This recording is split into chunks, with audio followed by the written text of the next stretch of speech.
नमस्कार दोस्तों, power of knowledge में आपका स्वागत है। और जो हम आज सीएसएस के अंदर टॉपिक करेंगे, हम करेंगे सीएसएस पैडिंग।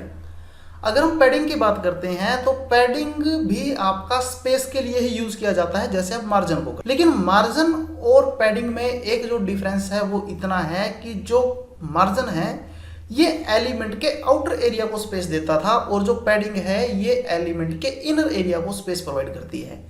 जैसे मैंने एक डिव ले लिया, एक पैराग्राफ ले लिया, और मैं कहता हूं कि जो मेरा डिव की स्टार्टिंग है या पैराग्राफ की स्टार्टिंग है उससे थोड़ा सा हट के मेरा टेक्स्ट स्टार्ट हो या मेरी इमेज आए, तो उस चीज को हम करते हैं पैडिंग के। The CSS padding property are used to generate space around an element content, कि जो हमारे एलिमेंट के कंटेंट हैं उनके आसपास ये स्पेस को क्रिएट करता है inside of any defined borders, जो हमने उसको बॉर्डर एरिया डिफाइन कर दिए हैं। With CSS you have full control over the padding.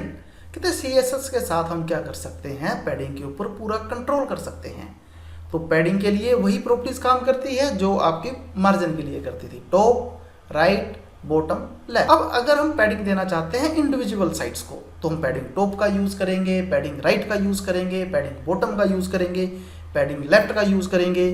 तो इस तरह से हम यहाँ वर्किंग को परफॉर्म कर सकते हैं। अगर हम पैडिंग देना चाहते हैं तो हम लेंथ के अंदर दे सकते हैं। अगर हम पैडिंग देना चाहते हैं तो हम पैडिंग लेंथ के अंदर दे सकते हैं, हम परसेंटेज के अंदर दे सकते हैं, या हम यहाँ पर इनहेरिट कर सकते हैं उसको किसी और एलिमेंट से, कि जैसी उस एलिमेंट की थी वैसी पैडिंग हमारे पास यहाँ पर शो हो जाए। तो यहाँ पर मैंने आपको एक एग्जाम्पल भी लिया हुआ है पैडिंग का, कि आपके पास 4 साइड की पैडिंग किस तरह से आएगी। Div padding top 50 pixel, right 30 pixel, bottom 50 pixel, left 80 pixel. या फिर हम सिंपल ले सकते हैं, जैसे मैंने लिया डिव पैडिंग 20 पिक्सल्स। तो आइए हम अपने इस एग्जांपल को भी प्रैक्टिकल अप्रोच में देख लेते हैं कि ये प्रैक्टिकली किस तरह से काम करेगा। तो अब आप यहां पर देखिए कि मैंने काम क्या किया हुआ है। मैंने अपने पेज को सेव किया, किस नाम से, पैडिंग CSS .html। मैं बीच में अंडरस्कोर ले लेता हूं क्योंकि मैं प्रोग्रामिंग लैंग्वेजेस के स्ट्रक्चर को ही फॉलो करना चाहता हूं, वरना ये मेरा स्पेस के साथ भी सेव हो जाता है, ऐसा कोई इशू नहीं था। लेकिन आप प्रोग्रामिंग जब स्ट्रक्चर को यूज करते हो तो ट्राई कीजिए कि आप वहां पर स्पेसिस वगैरह को इग्नोर कीजिए। मैंने अपने HTML क्लास को स्टार्ट किया,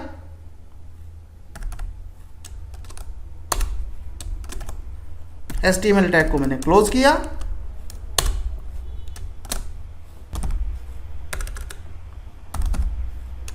head tag close, style tag close,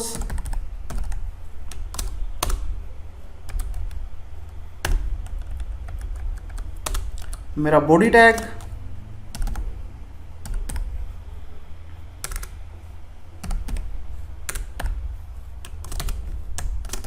body tag close. Body tag के अंदर मैंने यहां पर एक डिव ले लिया, और डिव के अंदर मैंने सिंपल एक टेक्स्ट दे दिया, वेलकम। डिव को क्लोज कर दिया। अब मैं कहता हूं कि मुझे इसके आउटपुट को देखना है कि आउटपुट कैसी है। मैं अपने ब्राउजर पे गया, कंट्रोल O,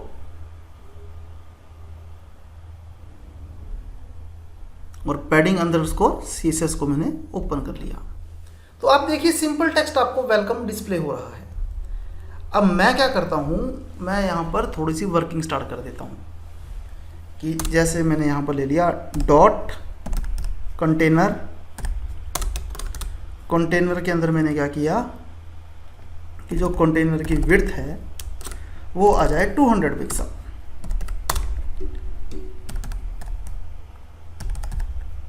और बॉर्डर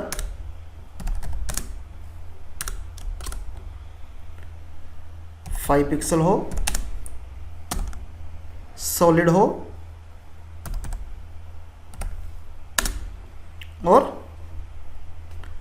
रेड कलर का हो।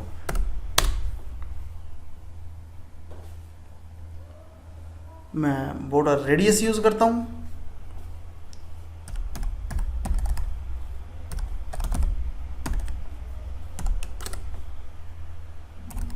50%,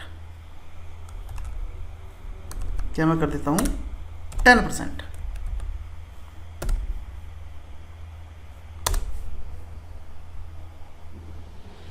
मैंने बैकग्राउंड ली,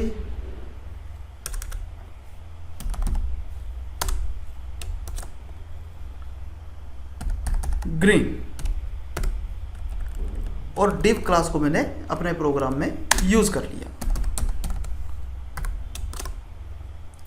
क्लास है मेरी कंटेनर या कंटेंट, जो भी आप लेना चाहते हो। मैंने सेव किया, अपने पेज पे गया, रिफ्रेश किया, तो ये देखिए ये आपका div आ चुका है।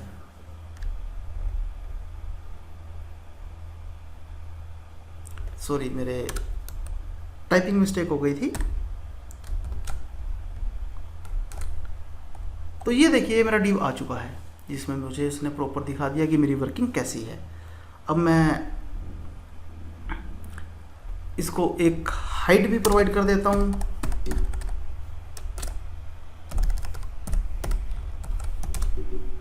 तो अब आप यहाँ पर ये देखिए कि जो मेरा वेलकम है वो मेरे कंटेनर से अटैच्ड ही आ रहा है, टॉप में भी और लेफ्ट में भी। मैं कहता हूँ कि ये थोड़ा सा लेफ्ट से हट जाए, थोड़ा सा अंदर की तरफ आए। मैं यहाँ यूज़ करता हूँ पैडिंग लेफ्ट, जैसे मैंने कर दी 50 पिक्सल। सेव। जैसे ही मैंने रिफ्रेश किया तो देखिए मेरे बोर्ड अपना जो कंटेनर है उसका साइज भी इंक्रीज हो गया लेफ्ट की पैडिंग के कारण।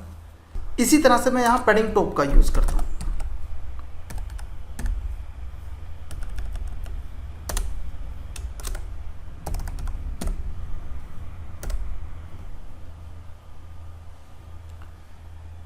तो पैडिंग टॉप मैंने ले ली 50 पिक्सल। मैं अपने प्रोग्राम को सेव करता हूँ, अगेन अपने ब्राउज़र में जाता हूँ, तो ये देखिए टॉप में मेरी पैडिंग आ चुकी है।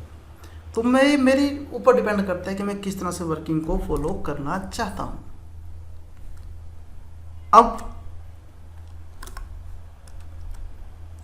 अब कई बार क्या होता है कि जो आपकी वर्किंग है वो ये कहती है कि यार जब मुझे दोनों पैडिंग इक्वल ही यूज़ करनी है तो क्यों ना मैं सभी पैडिंग्स को एक ही साइज दे दूं। तो मैं यहाँ पर इन दोनों को रिप्लेस करता हूँ पैडिंग 50 पिक्सल से।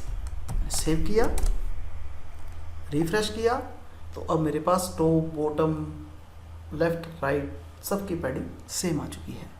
तो ये हमारा पैडिंग का डिफरेंस है कि पैडिंग जो है वो इंटरनल वर्क पे काम करेगी और जो मार्जिन है वो आपका आउटर एरिया के ऊपर वर्किंग को परफॉर्म करता है। हमारी आज की क्लास में इतना ही था। Thank you very much.